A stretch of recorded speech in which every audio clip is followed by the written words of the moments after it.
morning, Dave. Good to see you. Thank you. Nice to see you too. Great to have you on the screen. So this morning, I had the great pleasure of talking with Dave Wells, who is the CEO of Reclink Australia. Now, we're here today to talk about the leadership workshop that I ran with your team, Dave. I think Reclink is one of the most innovative and exciting organisations I've ever worked at. It's a national not-for-profit, and we run sport and rec programs for clients of the community sector. That essentially means that across the country, every week, we run 350 different sessions and programs of anything up to 70 different codes, sports, activities, including things like wheelchair yoga or dance fit or a whole range of things. But we run them specifically for the 1 to 2% in our communities who are facing the most challenges in their lives. Let's talk about the workshop. Why did you choose to do that anyway? And what were the outcomes you were hoping for? Yeah, that's a good question. We need to ensure that the culture in our organisation is always fun and always collaborative. And that's because that's what we're inviting participants to be a part of. We're inviting them to come and be a part of a team, to play sport, to have a great time, to collaborate, and that leads to the health outcomes. And I firmly believe that that needs to be the culture throughout our organisation, from board through the SLT, through management, right through the organisation. Because if you're wanting to invite someone to be a part of that, you've got to be that. You've got to create that. So for me, it was also about developing those staff in their abilities to lead and understanding what leadership is. I think that's critical for us at this point in our journey. We're a growing organisation, there's no doubt about it. And so staff need to understand on a more complete level, I guess, more holistically, what does leadership actually mean? What does it mean to be a good leader and a part of a good leadership team? And so that was really important for me. What I was hoping to get out of it was that people would get a deeper experience of collaboration and that people would learn more about what it is to be a complete leader, if you like, and understand more about themselves and their own, what they bring to leadership. Because when you have the level of diversity in a leadership group that we have, people need to be very comfortable in who they are and what they bring to the conversation. Thanks, Dave. So talking about the workshop itself, the framework is built, as I mentioned earlier, on the model developed by Patrick Lencioni. It's a program that we are licensed to deliver. It's called the 5 Behaviours of a Cohesive Team.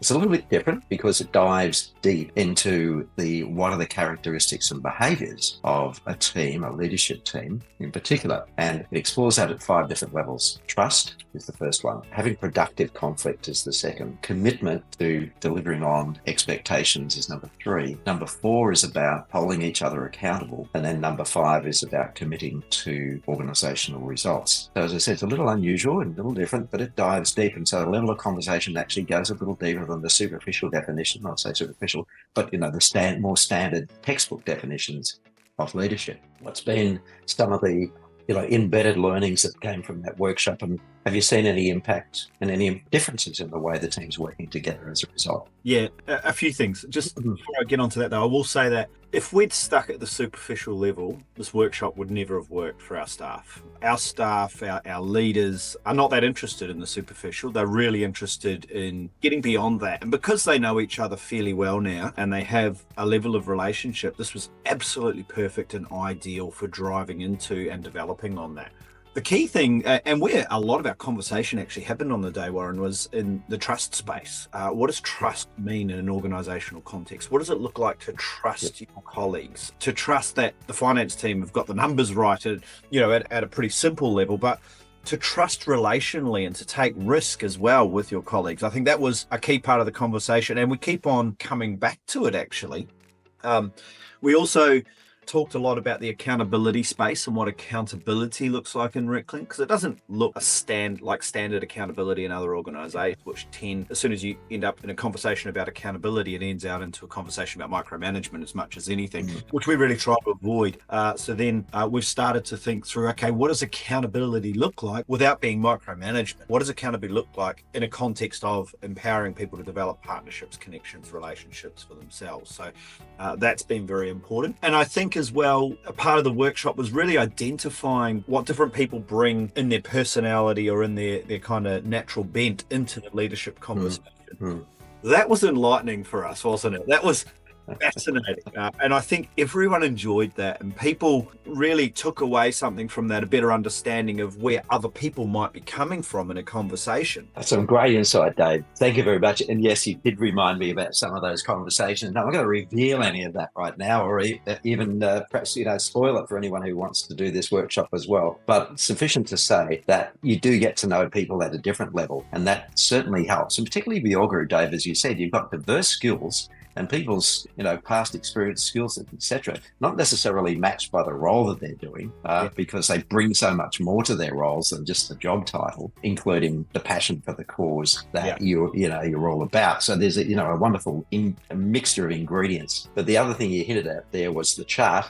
What we're referring to, of course, is that this particular program ties back also to DISC, the behavioural model and the personality profiling model, which we use a lot, and it's an integral part of this program. And it does provide some additional context and insight into why people behave the way they do, and facilitates greater relationship building within the organisation and better collaboration amongst others, particularly when they understand everyone works differently, right? And everyone has a different way of perceiving things. What you want as a group of people is to get the best out of everyone, and that comes about through a better understanding of their styles. No? All right. So, look, if we were talking to anyone else about doing such a program as we've done together, what would you say are the benefits to other leadership teams who might be considering, how do we go to that next level? Yeah, I would say the benefit is the opportunity to explore yourselves as individuals, and explore yourselves as a team. What as a team do you actually bring to the leadership of an organisation? And I think that's critical for any organizational leadership team to understand, because then you know what you can contribute to an organizational strategy, to organizational goals, to the leadership of it as well. But you also learn about each other more deeply and learn to work better towards goals together. So that group of people that we met with, that was a fantastic day, I must say, Dave. I mean, I learned a lot more about what you and the Reclink team do, but I also went away with, infused with the passion that came out of that room on the day. Like, it was just bubbling with energy. It's rare that you find such a group of people who are so engaged with their cause and to work together to achieve that as a team. I mean, there's such a fundamental passion about the work that you're all doing there that, you guys just can't help but succeed. Dave Wells, CEO of Reclink, and the Reclink team, good on you, mate. Thank you so much for giving us even greater insight into your organisation, what you do there, and how through this program we ran together, you've been able to foster greater collaboration and performance of your team. Well done. Thanks for spending time with us. Thanks very much, Warren. Appreciate it. Good on you, mate.